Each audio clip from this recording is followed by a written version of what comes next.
Hey everyone, so it's the next day.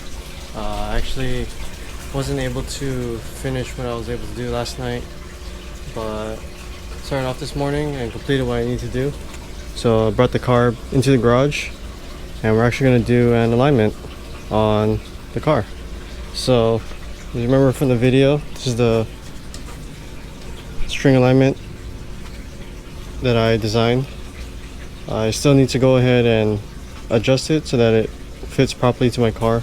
Still need to fit the one in the back. I need to move the car forward a little bit because I need to. These are my homemade turn plates that I thought of.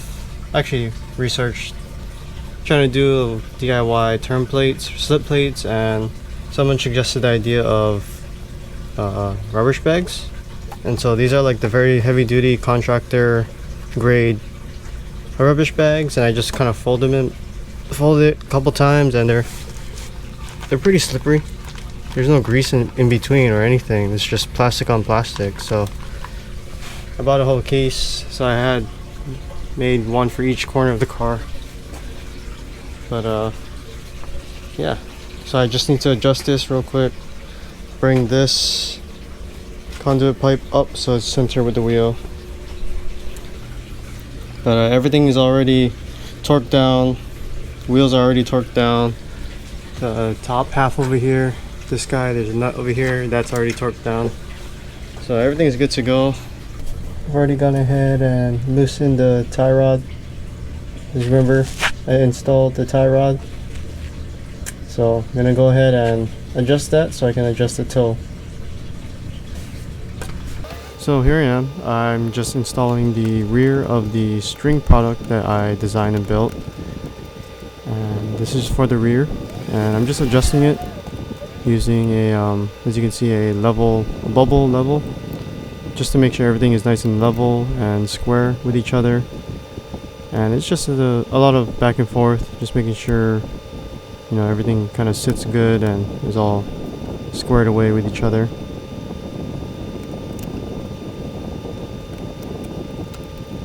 And then from there I measured from the ground to the center of the wheels to adjust the up and down square tubing to make sure that the conduit pipe actually sits as close as possible to the center of the wheel.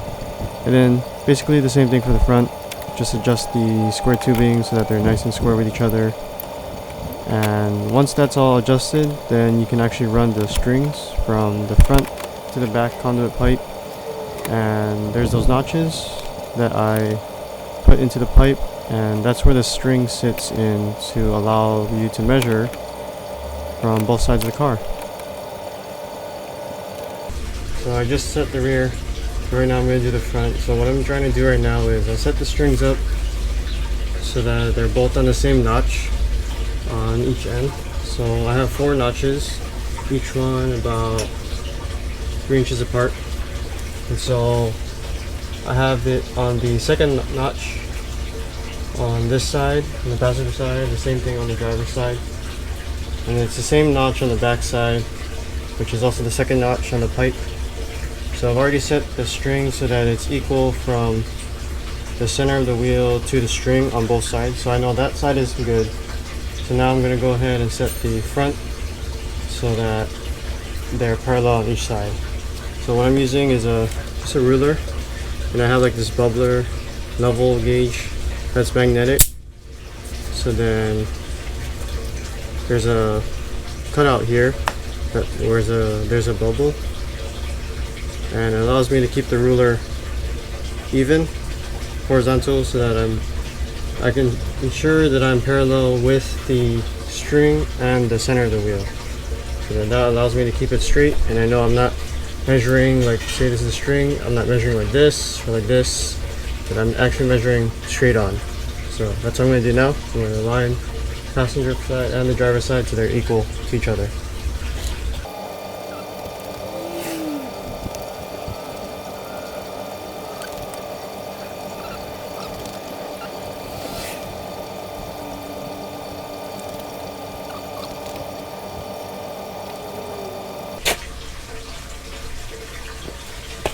Alright, so everything's good on both sides.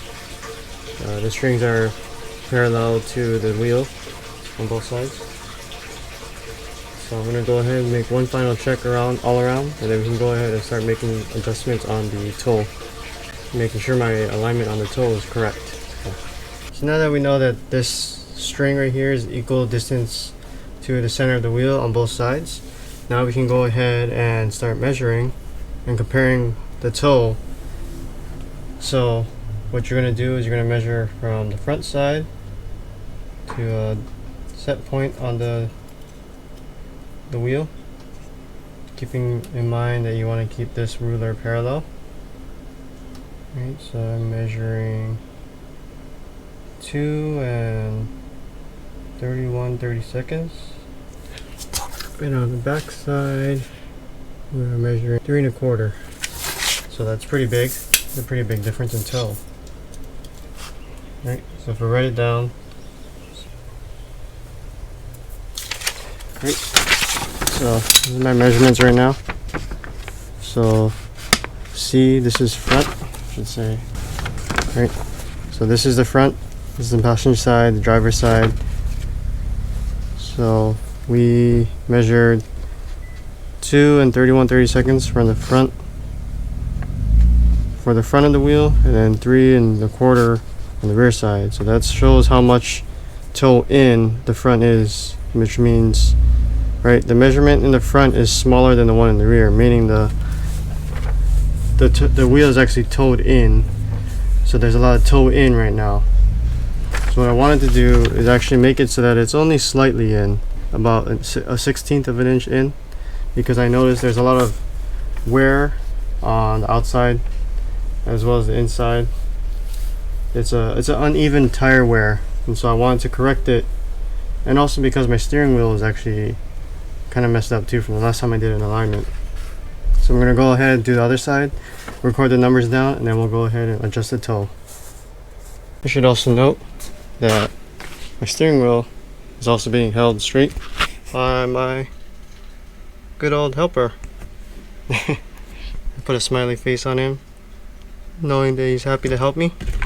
So he's keeping the wheel straight, make sure that this doesn't move while I'm doing a lot of adjustments, toe adjustments. So pretty nice product. I got this off of Amazon.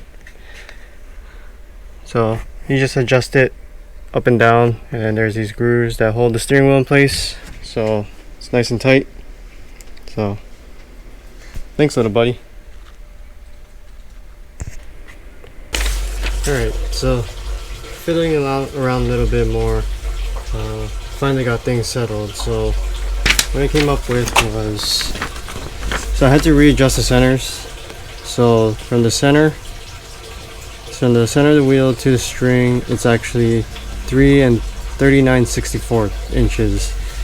My ruler only goes up to 30 seconds, but it's right in the middle of the two of the tick marks on the 30-second scale. So that's a 64th. So I determined it to be 3 and 39/64 inches from the center of the wheel to the string on both sides. And then I was able to adjust the toe on the wheels so that they both come out to 3 and 1/30 seconds from the front and the rear on both sides of the car.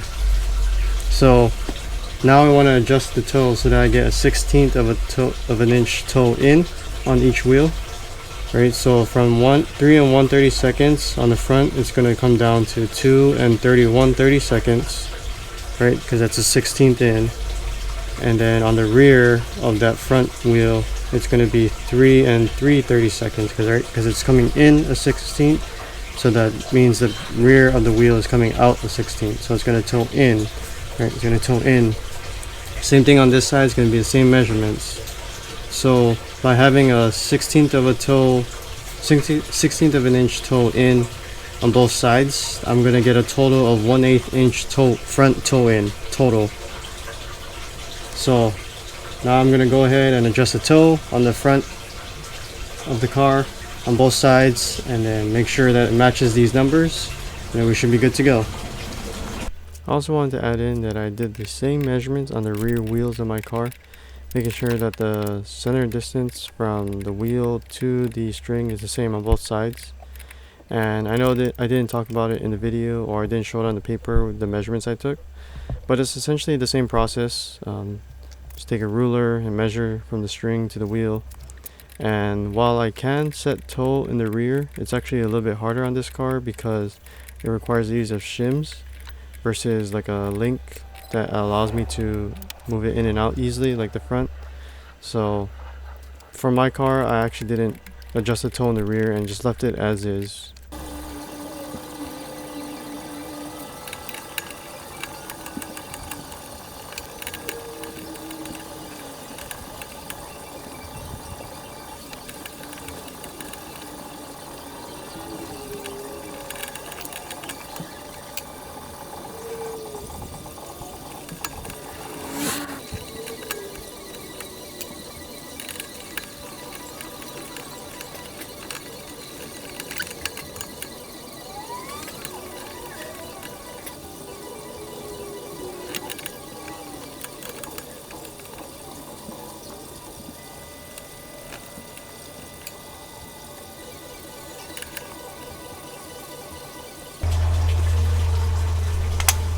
Alright, so pretty sure everything's all good, so I'm gonna go ahead and tighten everything up, and that should be it. Alright guys, so finally went ahead, tightened everything up. Everything's rock solid and ready to go. So it's been a long process trying to install the front suspension with the new keeper springs, and properly adjusting the shock absorber, because the way I had it tuned before, it was based off the instructions of like a lot of YouTubers and even the company's website that says to actually preload the springs, but in actuality that's incorrect. That's the incorrect way to set your suspension and adjust ride height, by adjusting the lower mount. And so I wanted to go back and readjust it because, well, that's the proper way to tune it and adjust it. So learning process, but still good to learn and get under the car and get to work.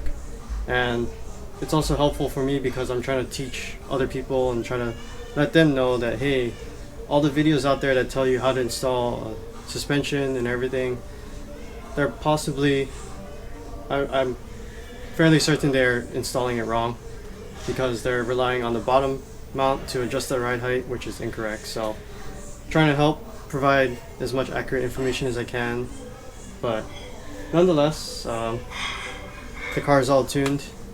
I mean, yeah, the car is all properly aligned and everything is ready to go. My DIY string alignment project that I was working on, as you saw, it allowed me to make adjustments a lot quicker and set up the alignment strings a lot faster, compared to when I had it when I was using jack stands. So like when I had these, I would use these to hold up the conduit bars, and they did the same job, but it was harder because the jack stands only set at a certain height. And so it was hard to get the strings to align to the center line of the wheel.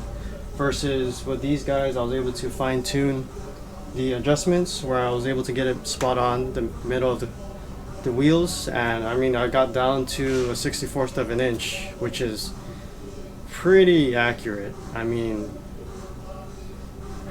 that's where my scale goes on actually my ruler goes down to a 30 seconds, but knowing that the middle of the tick marks on the 30-second scale actually is a 64th, that allowed me to kind of get a lot finer adjustments and measurements on both sides of the tire, or the wheel of the car, sorry. And I think that really helped me a lot, because now I'm sure that each side of the car has the proper toe in, and I'm fairly confident the total toe in is also the same. But that's pretty much it. I mean, it's a learning process. Still learning how to properly tune a suspension and the handling of a car, because I think ultimately that's the thing that makes people handle and drive a car better, because in reality, like, I think, at least for me, I think a lot of people like to focus on the horsepower numbers. Like, they like to see how fast they can go, how much horsepower they can make, and the top speed and the quarter mile. And while that's all cool and all, to be honest, it doesn't take much for someone to bolt on a turbo or a supercharger and just floor it, right? I mean, sure, there are skills and a little bit of details that goes into tuning the engine and learning how to properly throttle and everything, but when you think about it, it doesn't take much to improve a car's horsepower to go in a straight line, right? Versus when you take a car to the track, every track is different, and I think learning how to tune the car for the track is the ultimate art form, because no one knows, every track is different, and learning how a car handles and knowing what adjustments to make on the car to properly suit the track, I think is a lot more interesting, and it makes it more like an art form to actually learn how to tune the car versus just adding on horsepower. And I think that's what makes a good driver as well as a good engineer, because they understand the capabilities of the car, what needs to be adjusted, what needs to be tuned, and then that will ultimately suit the driver to become a better driver on the track and improve lap times. So for me, I think learning this stuff on my own and trying to provide that information to you guys, I think is worthwhile. And I mean, it's still a learning process, but if you guys have any suggestions or comments on maybe equipment I could use or other things I could try and build or even buy, I'm still looking for a tool to allow me to measure the camber and adjust it. I mean, you saw I had camber bolts before, but I wasn't able to properly determine my camber. I also was looking for possibly wheel stands or like wheel hubs to allow me to raise the car so I can actually get under the car and adjust it while it's properly settled on the suspension components. But I mean, if you guys have anything, really, let me know, and I'm more than willing to try it out and see if it helps me out with my learning and trying to help you guys kind of just learn as well. I mean, it's a whole learning process, so I think that's the cool part, and I think that's the fun part. It was just learning all these different tools and techniques and, you know, equations and everything like that too, because I think driving a car that's low on horsepower but handles really well, I think that's pretty fun. I mean, I've driven this car at autocross many times, and I can tell you that you don't need a lot of horsepower to have fun in a car. I mean, ask a lot of the Miata people. I mean, Miatas are well known for their lightweight, 50-50 weight distribution, and just enough horsepower to kind of make you have fun, right? It's not overly powerful, and it handles really well. I mean, ask any Miata owner. I've driven a few myself. I've driven my friend's Miata before, and I can tell you it's a lot of fun. You don't need the horsepower to have fun. And I mean, at this point I'm just rambling on. But yeah, so thanks for watching, guys. Hope you guys enjoyed the whole process. I'm still learning, but you know, always open to learn. So yeah, catch you guys in the next video, and hope you guys enjoyed it. See ya.